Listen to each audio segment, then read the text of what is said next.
Hello, this is Matthew Hunt speaking here from Small Business Online Coach, and we're going to be covering the final video in our free Google Maps SEO and marketing course. This is the free version. We have another version coming out that's a slightly upgraded version that will be for paid users, and it'll just hold all their little tiny secrets. But this will cover, a good 80% of what it is, and if you follow this stuff that we suggest, you'll probably rank very, very well within the Google Maps 7 pack. So today we're going to talk about, we spent a lot on the other two lessons on sort of the on-page factors to Google Maps. And that accounts for probably about 25-30% of your rankings within Google Maps, we believe.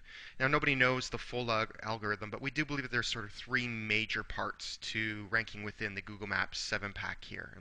And how we know this is we look at the, really popular or most competitive, not necessarily popular, most competitive industries, something like hotels in New York City, and we analyze what's going on there and what determines their rankings. And the same thing we look at a lot of other industries as too. And you can see where this is going. Immediately you can see one of the most important off-page factors is reviews. Look at all these reviews, and all industries will eventually become like this. You may only have a few reviews as competitors who have two or three or maybe six. Well, that's great news for you because you can come along and start collecting reviews and getting your clients involved with some reviews. And even just collecting three or four a month at the end of the year, you could really have 50, 60 reviews. And if you do that for a couple of years and get ahead of your competition, it's very hard for them to catch up. So let's just open up and take a look here at a listing here is number one on page one for hotels in New York City, and we're going to discuss some of the off-page factors, okay? One of the major factors is something called citations, and citations is just a reference to your business name. It's called the NAP, as a name, address, phone number. It's where they find that your business name exactly as is, your address, and your phone number. And the more places that Google finds that on credible sites, it counts as like a vote. Now, just like links, not all citations are created equal. Obviously, a citation from Wikipedia or the BBB or Yellow Pages, some sort of authority directory, has more weight than Joe Blow's blog. But it's a balance between getting lots of citations and also getting quality citations.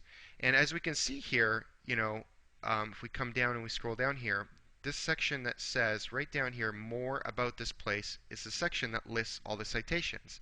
And we see here it shows 5 of them, but it also shows that there's another 644. So this particular business, Google has found 649 other places where it's found the name and phone number, or the name and address, or the name, address, and phone number. And any combination of those, obviously having all 3 is better. And if you clicked on this link and went over there, you're going to find their business name and phone number, or their business name and address, or their business name, address, and phone number, the NAP. Okay, and you can do this in many ways. One of the ways that we suggest that you do this right away is run over to something called Universal Business Listings, and you can set up a listing here for about $30 to $50, and it's going to distribute via API to all the major directories. Now, what I would do is I wouldn't leave it just as that, and I want you to go through and hand submit over time. It's a quick way to get your information up, but there's nothing better than actually hand submitting and claiming your individual direct listings. A lot of people just submit here, and a lot of services just submit this for you on your behalf and will charge you a couple $100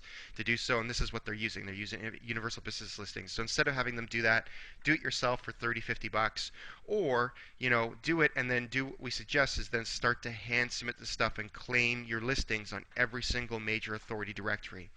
Now, the next thing you want to look at is reviews, and you can see that they're pulling reviews here from Yahoo, from Priceline, TripAdvisor, and Booking.com. Now, lots of different niches have reviews from lots of different places, and what we suggest you do is find out where the reviews are coming from for your particular business category. It could be from places like Yelp or Insider Pages, or if you're a doctor, from ratemds.com, or if you're a general contractor in Canada, it could be Homestars or Kudzu. And you got to remember what Google does is they import data just like a search engine, and they post it in here. So you don't want to just get reviews only on your Google Maps. Make sure you're also getting reviews from other authority review places.